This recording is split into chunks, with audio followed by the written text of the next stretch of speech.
Aujourd'hui est un grand jour, vous avez décidé de vous lancer dans le streaming. Alors ça peut paraître un petit peu bizarre de faire un tuto sur les bases après avoir fait autant de vidéos pour les utilisateurs confirmés d'OBS, mais on profite de la sortie du pack de stream Zero Absolute Gaming sur le site owned.tv pour justement revoir un petit peu ces bases, la création de scènes, l'utilisation des sources et préparer un stream avec un bel overlay. On y va.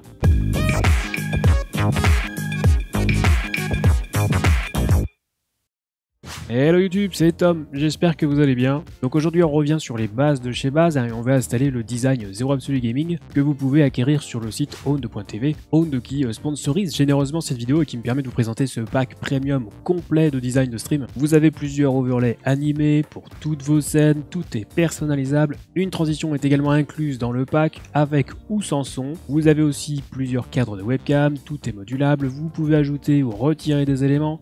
Vous avez même des alertes spéciales sur le thème Zero Absolute Gaming, le tout avec un design très classe. Vous avez aussi des bannières pour vos réseaux sociaux, des panneaux de chaîne, bref, la totale. Et si vous décidez de craquer, vous trouverez mon lien affilié dans la description juste en dessous. Et au moment de payer, n'oubliez pas d'utiliser le code TOMTOM pour bénéficier de 50% de réduction. Enfin voilà, moi je suis très fier de pouvoir vous proposer ce pack en partenariat avec Owned, et donc on va voir comment installer tout ça. Alors au préalable, quelques petits prérequis. Alors déjà, après avoir évidemment fait l'acquisition du pack sur le site Owned, téléchargez l'archive, puis décompressez-la et mettez votre dossier là où il sera facile d'accès. Donc moi j'ai tout mis sur le bureau pour que ce soit plus pratique. Ensuite il faudra installer la police Pantone, enfin c'est pas obligatoire mais voilà, elle est fournie avec le pack. Donc pour ça je vais sélectionner tous les fichiers qui sont présents dans Quick Start, Step Fonts, puis clic droit installer pour tous les utilisateurs, et il vous faudra aussi un compte Streamlabs pour afficher le chat sur votre overlay de discussion. Et en prime, personnellement j'ai téléchargé le logiciel Streamlabs, toujours de chez Streamlabs, qui permet d'afficher le nom du dernier sub et le nom du dernier follower. Et sans plus attendre, nous allons installer tout ça.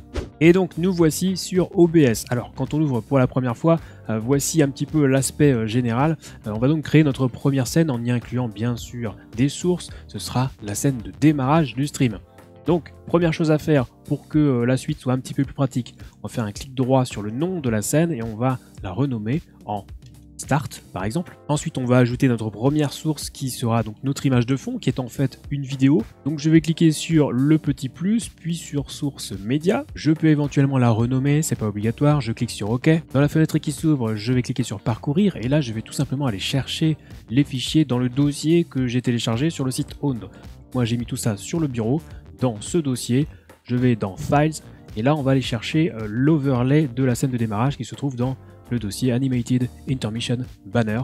Et enfin, je vais choisir mon fichier vidéo qui s'intitule Zero Absolute Gaming Intermission Starting.webm. Je valide, je coche la case lire en boucle afin que l'animation soit jouée en boucle, je valide. Et voilà, on a déjà notre premier fond animé. Alors notez qu'il existe aussi une version de cet écran sans les réseaux sociaux. Donc voilà, vous pouvez choisir l'un ou l'autre, c'est au choix. Pour cet exemple, nous on va choisir celui avec les réseaux sociaux pour vous montrer comment on ajoute des sources texte. Alors dans la foulée, je peux également cliquer sur le petit cadenas à côté du nom de ma source pour tout simplement verrouiller et éviter de la déplacer par inadvertance. Il nous reste donc à ajouter les réseaux sociaux, donc pour ça on va ajouter des sources texte. Donc je clique à nouveau sur le petit plus, puis sur texte GDI+. Je vais renommer ma source en Twitter par exemple. Je clique sur OK et là je peux ajouter mon texte. Alors pour l'exemple, je vais mettre mon compte Twitter, ZA TomTom. On peut en profiter pour sélectionner la police et modifier son apparence, donc la police, la taille, etc. Donc moi je vais aller chercher la police Pantone Black Italic Caps que je vais mettre dans une dimension voilà, avec une taille de 36. Je valide, c'est OK. Alors on peut évidemment faire d'autres réglages, on peut choisir la couleur du texte, son opacité, éventuellement une couleur pour son arrière-plan, voilà, il y a plein de petites options supplémentaires, mais nous on veut simplement un texte blanc, donc on peut valider et venir placer notre source à côté du logo Twitter. Alors pour un placement plus précis, une fois que vous avez cliqué sur votre source et qu'elle est bien encadrée en rouge, vous pouvez utiliser les flèches de votre clavier pour la disposer avec plus de précision. Voilà, comme ça, c'est pas trop mal. Et là, on peut verrouiller à nouveau la source pour éviter de la déplacer sans le vouloir. Et donc, une fois que le résultat est satisfaisant, on va faire exactement la même opération avec les deux autres réseaux sociaux. La procédure est la même et voici donc le résultat. Pensez à bien verrouiller les sources pour éviter de les déplacer par inadvertance. Dans la foulée, on va faire la scène de pause et la scène de fin. Mais alors, plutôt que de refaire tout ce qu'on vient de faire là, on va gagner un petit peu de temps. Donc, je vais faire un clic droit sur ma scène Start. Je vais choisir dupliquer. Je vais alors nommer ma nouvelle scène, par exemple pause. Je valide. Et là, vous voyez qu'on a une copie parfaite de la première scène start, sauf qu'on l'a appelée pause. Donc on va garder tous les textes et simplement modifier, supprimer le fond animé qui correspond au démarrage du stream et mettre l'image de fond qui correspond à l'écran de pause. Donc pour ça, je vais supprimer la source média, je valide et je vais ajouter une nouvelle source média ici même. Je clique sur OK et cette fois-ci, je vais aller chercher mon fichier 0 Absolute Gaming Intermission pause.webm. Je valide. Je n'oublie pas de cocher la case lire en boucle pour que l'animation soit jouée en boucle. Je valide, OK. Et là, tout simplement, je vais rester cliquer sur le nom de ma source et la glisser vers le bas de la liste afin qu'elle soit sur l'arrière-plan et du coup, le texte passe par-dessus. Donc voilà, nous avons déjà notre deuxième scène. Et donc, même chose avec la troisième. Je vais dupliquer la scène Start. Je vais renommer la nouvelle scène, par exemple, Fin. Je valide. Et là, je vais supprimer mon fond animé et ajouter une nouvelle source média. Je valide, je clique sur parcourir et là je vais aller chercher cette fois le fichier 0 Absolute Gaming Intermission ending.webm. Je valide, je coche la case lire en boucle, je fais OK, je passe la source en dessous des sources texte et voilà, on a notre troisième scène, la scène de fin de stream. Et donc il est temps de créer une quatrième scène qui sera notre scène Just Chatting. Alors pour cette scène, j'avais mentionné dans les prérequis, souvenez-vous qu'il faudrait un compte Streamlabs, tout simplement pour récupérer le widget qui permet d'afficher le chat. Mais on y reviendra, on va faire dans l'ordre. Donc créons une nouvelle scène que l'on peut nommer discussion, par exemple, on valide. On ajoute une source média à nouveau et cette fois-ci, on va aller chercher, parcourir. Et là, il va falloir revenir dans un dossier précédent, donc je peux cliquer en haut dans la barre d'adresse sur Files, puis entrer dans le dossier Animated Talking Banner. Et là, on a le choix entre deux versions pour cet overlay de discussion, soit une version avec cadre de webcam, soit une version pour fond vert.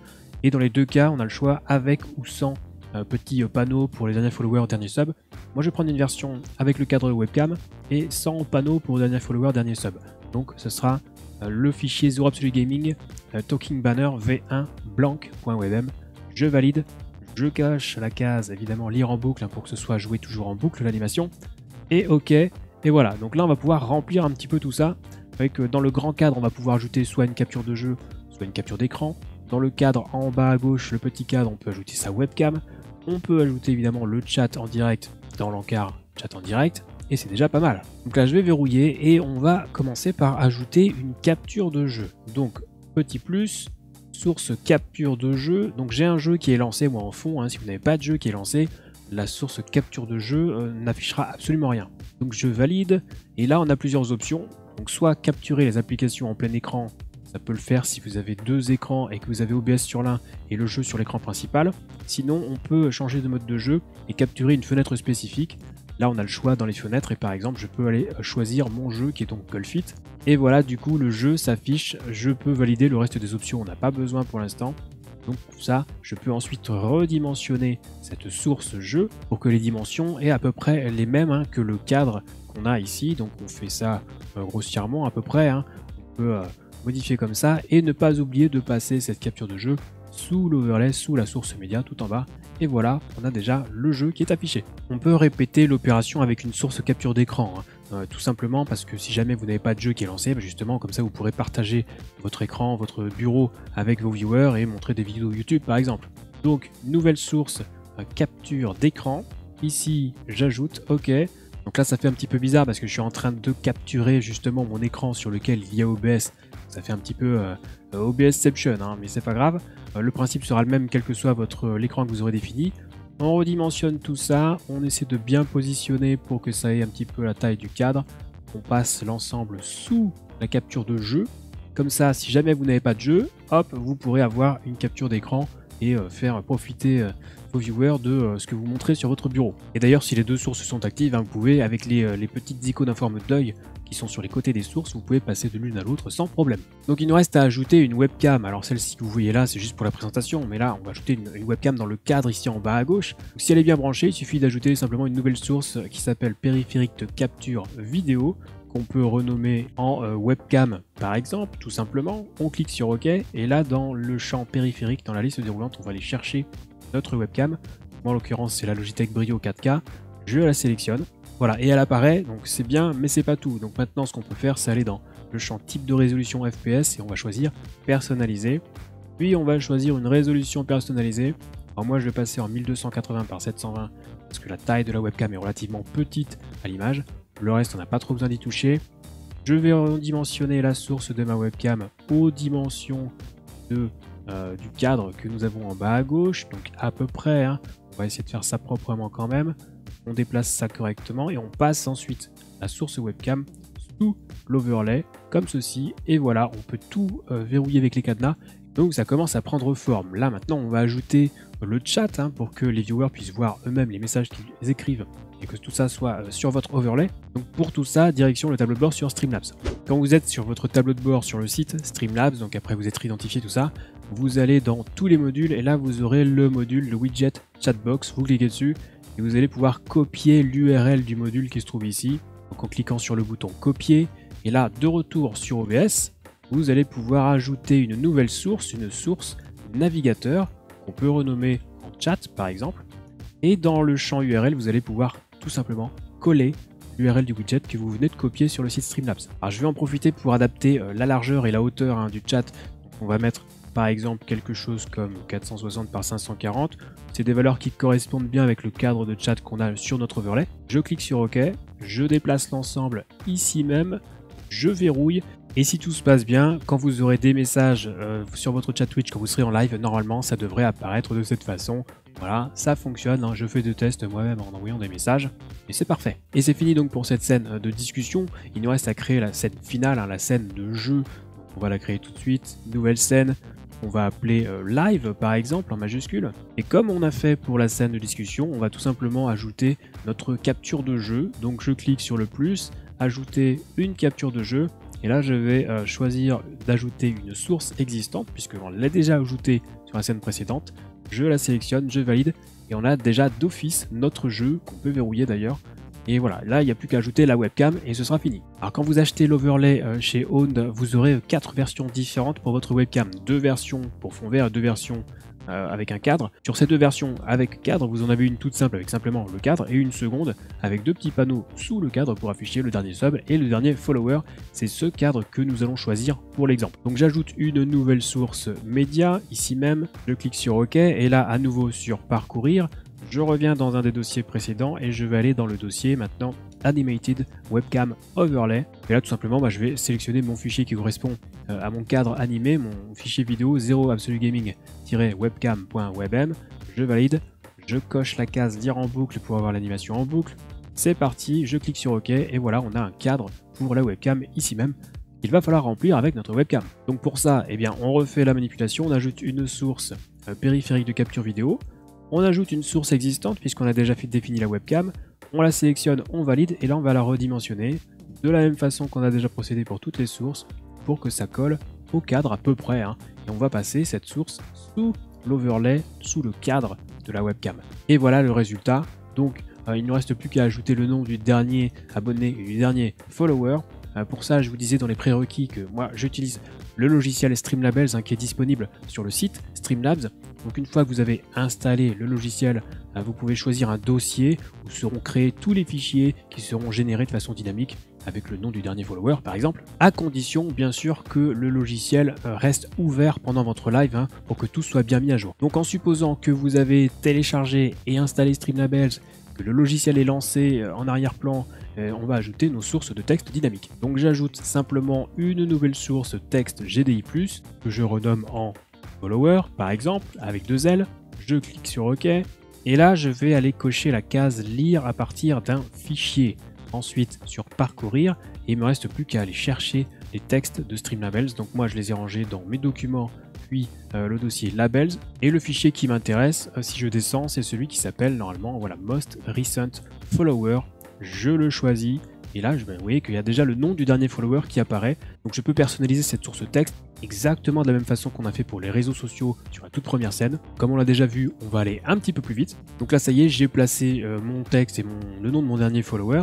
Donc simplement, comme vous voyez qu'il y a un cadre quand même, si le nom du follower est trop grand, ça risque de dépasser et de ne pas se faire super joli. Donc il y a une astuce pour ça, c'est on va afficher les propriétés de la source texte, et si on descend tout en bas, on peut cocher la case utiliser une taille personnalisée, puis on va entrer des valeurs cohérentes, hein. Donc là je vais déplacer un petit peu pour qu'on voit mieux à quoi ça correspond. Donc là je peux mettre par exemple 270 par 40, je vais décocher la case retour à la ligne automatique pour pas que ça bug. Et normalement, voilà, on a un résultat qui est cohérent. Là, si le nom du follower est trop long, il ne devrait pas sortir de ce cadre rouge et donc pas de mon cadre de l'overlay. Alors ensuite, même chose pour le nom du dernier sub, hein, mais plutôt que de refaire tout ce qu'on vient de faire ici, eh bien on va simplement faire une copie de cette source follower, donc clic droit dessus, on va cliquer sur copier, puis on va cliquer dans les sources sur coller, dupliquer avec un clic droit. Cette nouvelle source, on va la renommer en, par exemple, abonné. Je valide et on va venir la déplacer dans l'autre cadre ici même. Il ne nous reste plus qu'à modifier le fichier qui correspond donc au nom du dernier abonné, puisque là on a le dernier follower en double. Je double-clique à nouveau sur la source abonné et là je vais parcourir à nouveau mes fichiers pour aller chercher le most recent subscriber qui doit pas être très loin, qui est là. Hop, je double-clique, je valide et vous voyez que là on a quelque chose qui est cohérent, on a les noms de notre dernier abonné, de notre dernier follower. Alors petite astuce au passage, hein, vous pouvez sélectionner les 4 dernières sources, donc à savoir webcam, le cadre et les 2 textes. Donc pour ça vous cliquez sur celle du bas, puis vous maintenez la touche Shift ou majuscule de votre clavier enfoncé et vous cliquez sur celle du haut. Ça sélectionne les 4, vous faites un clic droit dessus, puis vous choisissez grouper les éléments sélectionnés. On verrouille tout sauf le groupe.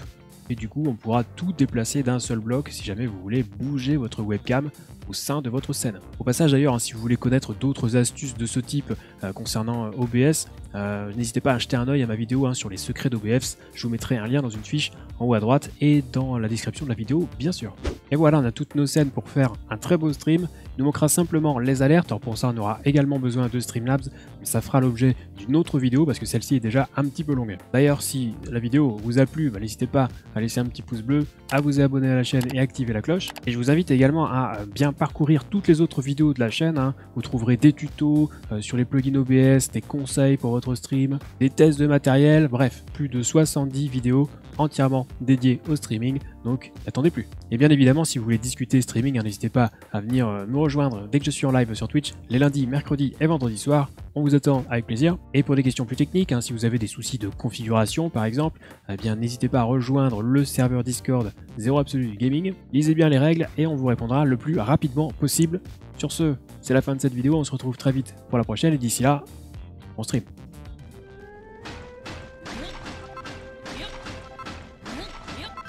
Il est fait tomber le gars. Excellent.